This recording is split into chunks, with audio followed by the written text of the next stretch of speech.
រៃលេងលេងចងដៃអូនហើយនឹងបង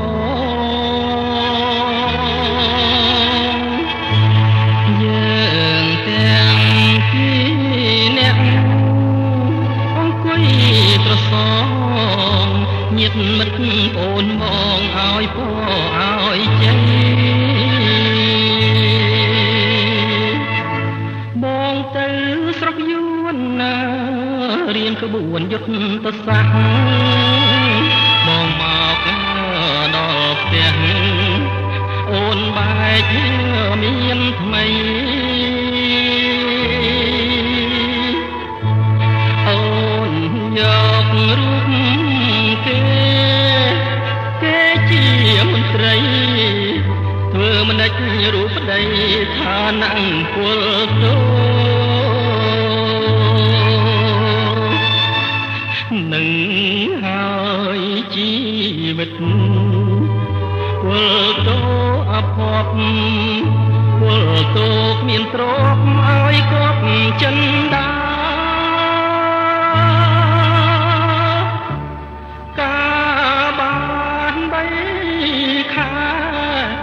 ស្រីប្រែសាវ៉ា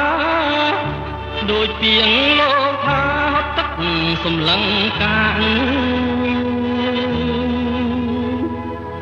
តែណាហើយរឿងនឹងទុកមួយឡែកចោះរឿងស្រីផាត់ប្រងជារឿងធម្មតា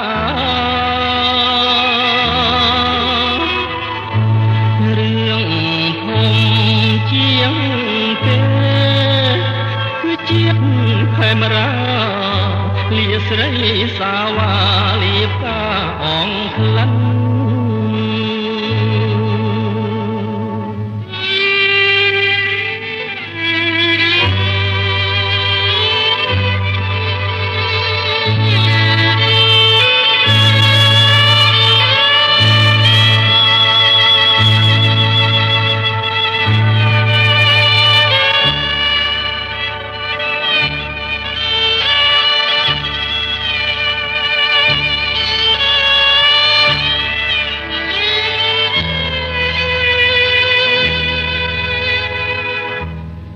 ណាហើយរឿងនឹង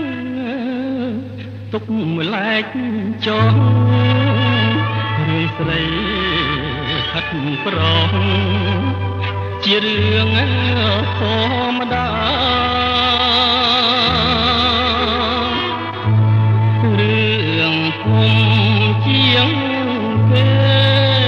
គឺជាខេមរាលាស្រីសាវ៉ាលៀបកាអងក្លិន